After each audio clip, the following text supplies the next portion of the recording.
Assalamualaikum warahmatullahi wabarakatuh. Jumpa lagi bersama saya, Rosidi Muhammad Nuh. Di sini saya akan menjelaskan tentang penelusuran pustaka atau literatur review. Nah, seperti yang kita ketahui, jadi kebutuhan kita dalam penulisan karya tulis ilmiah, artikel, skripsi, jurnal, dan lain sebagainya, kita membutuhkan penelusuran pustaka atau literatur review yang mana nanti akan menguatkan fenomena ataupun masalah yang akan kita angkat. Oke.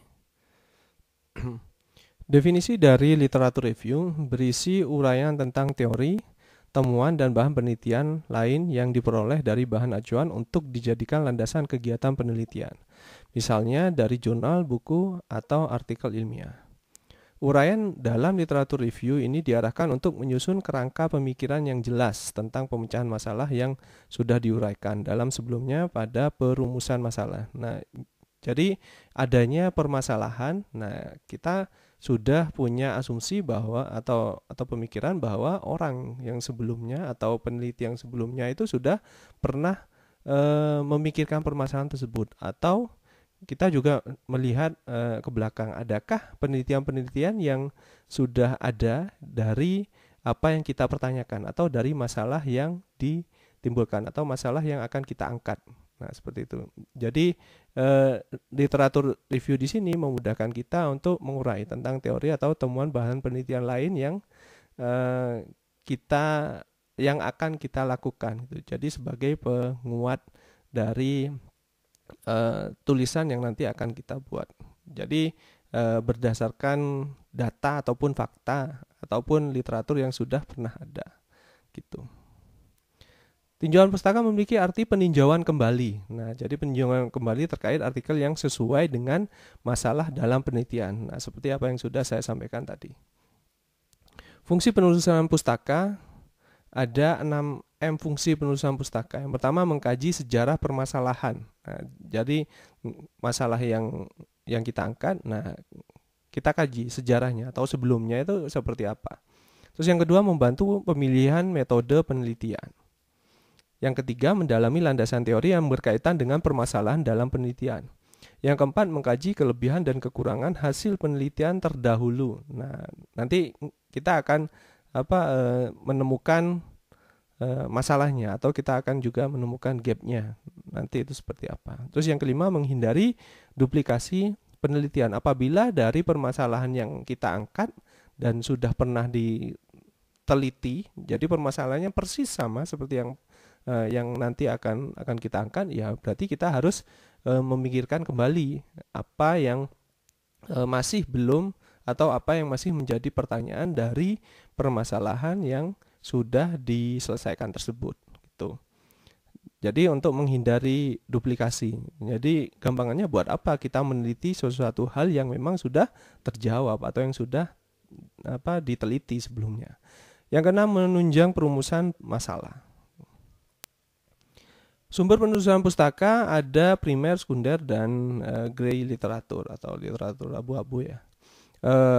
Yang primer adalah artikel atau penelitian jurnal 5 tahun terakhir. Nah, mengapa 5 tahun terakhir, kok nggak boleh 10 tahun terakhir? Ya, karena update keilmuan itu kan cepat sekali. Jadi 5 tahun terakhir ini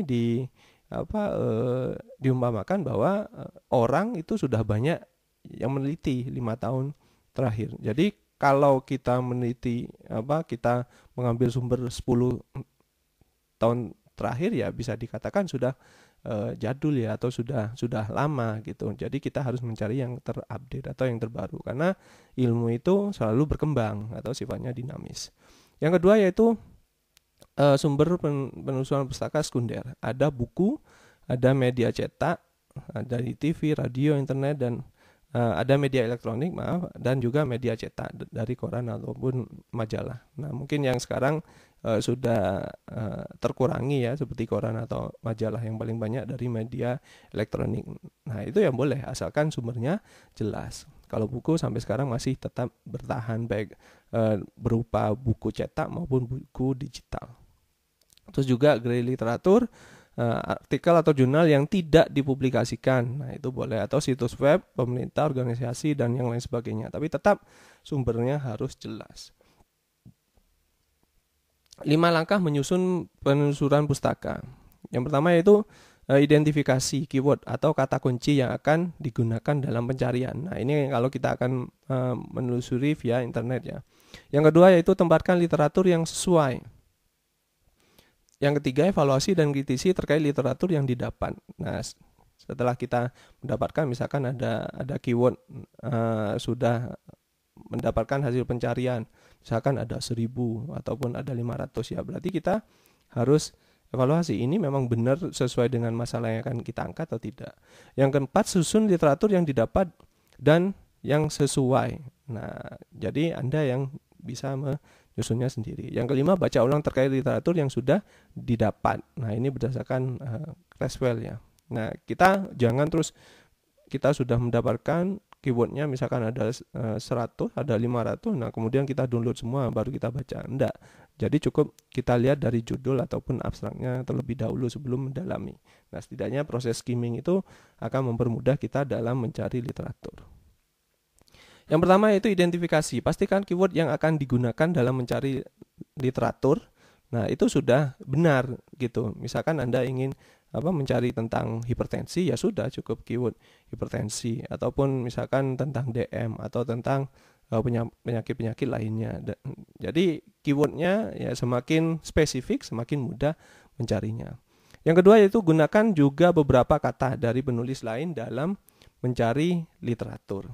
Yang ketiga, pastikan juga penulis akrab dengan istilah alternatif yang dapat digunakan untuk mendeskripsikan topik penelitian. Contoh, misalkan kita akan mencari tentang aktivitas dan latihan. Nah, itu kan keywordnya dalam bahasa Indonesia. Kalau dalam bahasa Inggris kita bisa menuliskan exercise atau juga bisa physical activity yang intinya sama. Nah, jadi takutnya ketika kita hanya menuliskan aktivitas saja yang keyword berbahasa Inggris tidak bisa terjangkau. Nah, kita juga bisa mencari yang exercise dan juga yang physical activity gitu. Jadi yang kurang lebih sama.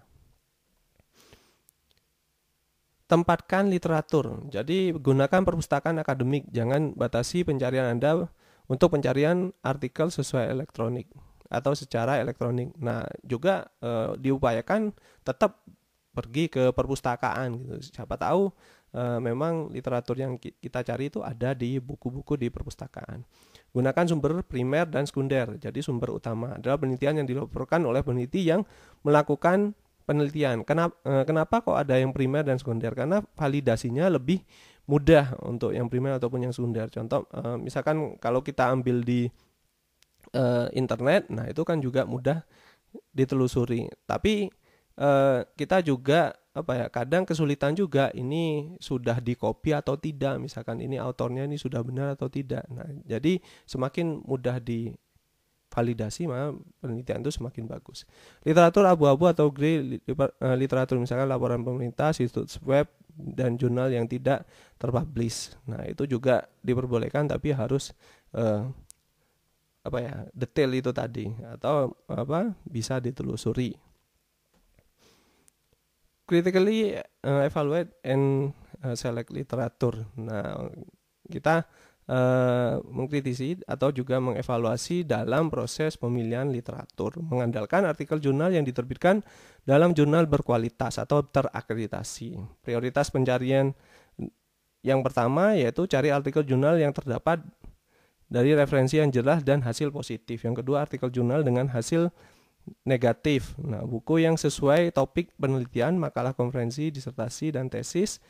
Kemudian makalah yang diposting di situs web. Nah, itu juga bisa Anda pilih berdasarkan poin-poin itu tadi. Kemudian carilah artikel penelitian dan hindari sebanyak mungkin bagian opini. Nah, karena opini ini kan pendapat ya, pendapat dari penulis, yang pendapat ini masih bisa benar, bisa tidak, dan rawan untuk masih belum pasti. Nah, seperti itu. Jadi upayakan yang memang benar-benar sudah ada data dan fakta. Tuh. Kemudian kombinasi pencarian kualitatif dan kuantitatif dalam pencarian. Nah, itu bisa kita pergunakan baik yang kuantitatif ataupun kualitatif. Organize the literature. Buat sistem rangkuman untuk melacak apa yang akan Anda baca, dan setiap artikel yang dibaca harus dirangkum. Masalah penelitian satu atau dua baris, cantumkan pertanyaan penelitian dan hipotesis, prosedur pengumpulan data, deskripsi, karakteristik, sampel bisa sangat berguna, hasil atau temuan penelitian, dan urut abstrak ini ke dalam kelompok-kelompok topik dan bidang terkait yang kemudian dapat menjadi bagian berbeda dari tinjauan pustaka. Nah, sebelum kita menuliskan, dibuat saja rangkumannya. Jadi ini untuk mempermudah kerja kita ketika akan membuat literatur. Nah, boleh Anda menggunakan tabel atau boleh Anda bisa menggunakan rangkuman.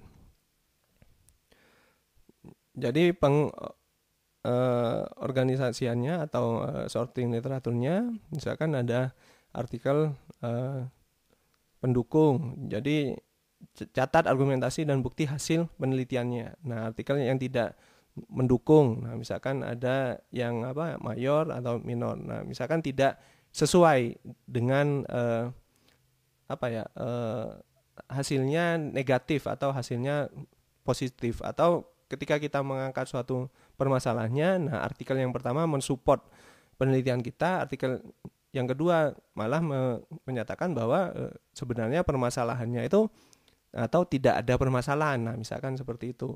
Nah, jadi supportnya negatif. Nah, itu juga bisa dimasukkan sebagai penguat ya.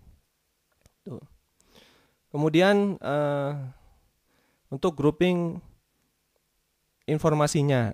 Nah, ini bisa mudahnya seperti ini, perbedaan pendekatan. Misalkan penulisnya namanya Song. Nah, Song berpendapat seperti ini dan Jong mengklaim bahwa pendapatnya adalah benar. Nah, misalkan kita akan meneliti tentang penggunaan exercise atau aktivitas bagi penderita hipertensi. Song berpendapat bahwa olahraga selama 20 menit itu bisa menurunkan tekanan darah. Nah, Jong juga mengklaim bahwa menurunkan tekanan darah tapi hanya berapa persen. Nah, seperti itu. Jadi sama-sama menguatkan. Nah, itu ada perbedaan pendekatan.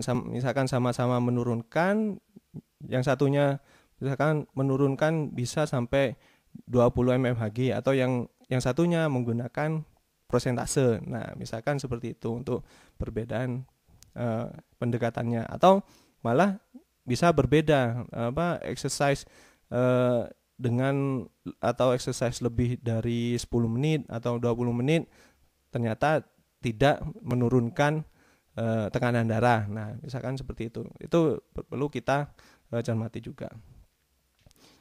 Terus juga misalkan Song 2015 dan Jong keduanya menunjukkan bahwa sama-sama bahwa exercise baik tari maupun senam misalkan gitu, itu bisa menurunkan tekanan darah. Namun Haye menunjukkan bahwa senam aerobik, nah misalkan seperti itu tidak terlalu signifikan dalam penurunan tekanan darah. Nah, itu kan ada yang menguatkan, ada yang yang negatif juga. Karena misalkan seperti ini, tidak menurunkan tekanan darah karena hanya dilakukan beberapa gerakan. Nah, ada informasi penting yang ada di dalamnya. Nah, seperti itu. Jadi kita harus teliti dan harus detail di dalam menuliskan literatur yang ada. Jadi, seperti itu. Terus secara kronologis, misalkan teori keperawatan awalnya berkembang seperti apa, dan banyak studi yang berkontribusi terhadap berkembangnya keperawatan. Nah, itu. Jadi cara menggabungkan pendapat-pendapat dari teori yang sebelumnya adalah seperti itu. Jadi ada yang saling menguatkan, ada yang tidak. Nah, jadi yang setidaknya ada support bahwa ini loh permasalahan yang ada itu seperti ini. Dan menurut penelitian yang sebelumnya itu ternyata sudah diteliti hasilnya seperti ini. Nah, gitu. Cara untuk menuliskan literatur review yaitu tulis yang telah didapat untuk memberikan dasar dan bukti bagi penelitian untuk merencanakan penelitian selanjutnya. Topik penelusuran pustaka.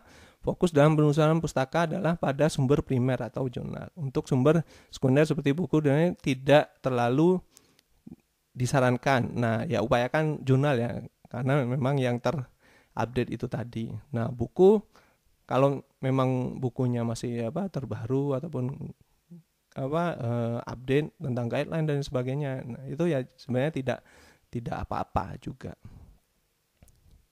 Nah, jurnal itu apa? Nah, jurnal adalah suatu kutipan dari suatu laporan atau penelitian, studi literatur, analisis, dan lain sebagainya yang terdapat poin-poin penting dalam laporan tersebut. Jurnal dapat berisi laporan terkini terkait suatu bidang keilmuan.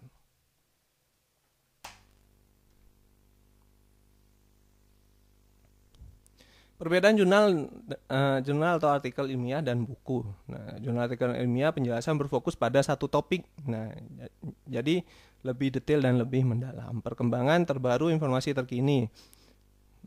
Namun ya belum pasti juga lengkap ya, karena akan tergantung penulisnya juga. Cakupan terbatas tanpa banyaknya kajian. Nah, karena memang fokus, jadi simple. Nah, seperti itu. Jumlah halamannya juga pendek dan hanya terdiri dari beberapa lembar halaman. Terdiri dari volume dan isu-isu yang diterbitkan secara teratur. Jurnal dalam rentang waktu terkini atau kebaruan.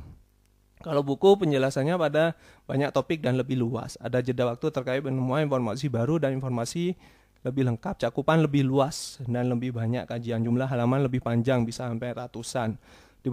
Dipublikasikan sekali meskipun terdapat revisi, dapat diterbitkan pada edisi selanjutnya.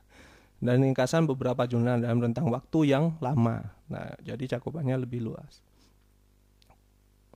Nah, sekarang kan sudah eranya internet ya. Jadi keuntungan internet sebagai sumber informasi, luas cakupan atau topik atau subjeknya, bahasa, waktu, dan juga geografi. Nah, sekarang sudah karena adanya internet, nah poin-poin itu tadi sudah tidak menjadi halangan. Nah, topik atau subjeknya Anda bisa cari semuanya, sudah ada di internet.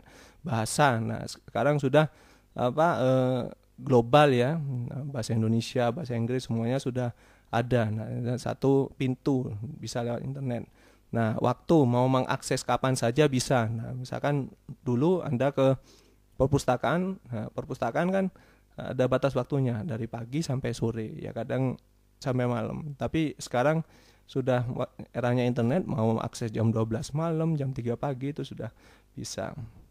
Terus juga geografi. Nah, sekarang kita sudah tidak terbatas dengan jarak. Nah, jarak dan waktu. Kita mau mengakses jurnal yang ada di Inggris, yang ada di Amerika, itu sudah bisa menggunakan internet. Dan juga kemutahiran dan kelengkapan data itu sangat banyak, sangat lengkap sekali. Kemudahan mencari informasi yang sangat mudah, kecepatan juga, dan akses langsung atau interaktif. Bagaimana cara mencari informasi di internet? Informasi di internet sangat banyak dan luas. Bagaimana mencari informasi yang efektif dan efisien? Susah cari informasi yang cocok dengan kebutuhan. Dan bagaimana cara informasi lain yang berhubungan dengan topik milik kita? Nah, strateginya adalah yang pertama, tentukan konsep subjek atau topik yang luas. Buat kalimat pertanyaan atau pernyataan. Dan tentukan berapa kata kunci, tentukan alternatif kata, baik dari segi bahasa, sinonim, variasi kata, tunggal ataupun jamak. Nah, itu yang sudah saya contohkan, misalnya aktivitas, latihan, exercise, physical activity. Nah, itu kita harus perbanyak itu. Gunakan search engine. Nah, mesin pencarian misalkan seperti Google, Google Scholar, Yahoo dan sebagainya. Dari mulai search engine, directory, subject gateway, online database, nah misalkan seperti Scopus, Henderek dan sebagainya, dan invisible web, atau kita bisa cari website-website ilmiah. Gunakan operator. Nah, kalau ada beberapa keyword, nah nanti bisa dipisahkan jadi and, not, atau or. Mungkin nanti spesifik Anda bisa juga lihat video saya bagaimana cara mencari artikel yang bereputasi ya, nah, di internet. Itu saya menjelaskan lebih detail, ada di kolom deskripsi juga. Pencarian informasi di internet dari segi subjek atau konsep, topik, kata, frase, dan kunci. Nah, ini bisa dicari di beberapa tempat itu tadi. Nah, search engine-nya misalkan Google, Teoma, Yahoo, atau alnewweb.com. Nah, ini bisa Anda coba cari ya. altavista.com, lycos.com, hotbot, dan Gingga Blast. Bagaimana caranya? Apakah harus beli? Nah, sekarang sudah banyak jurnal elektronik yang gratis, dan bagaimana cara mendapatkannya? Nah, bisa download secara gratis di Google Scholar misalnya gitu. Dan masih banyak juga database jurnal yang ada di internet. Misalkan UNED sudah berlangganan Springer.